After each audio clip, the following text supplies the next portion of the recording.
आने वाली है गर्मी, खत्म हो गई ठंड, और हमारी वाली सेटिंग ऐसी है जो लपक के लेवे। क्या रात आई है, मोहब्बत रंग लाई है, हम जश्न मनाएंगे। तरस जाओगे मुझसे मिलने के लिए, एक बार 2-5 हज़ार रुपए दे के तो देखो।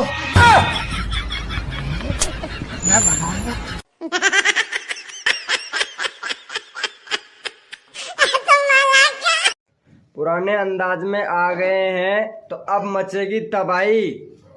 जब ओखली में माथो दे ही दियो तो मूसल सु के डरने मेरा भाई।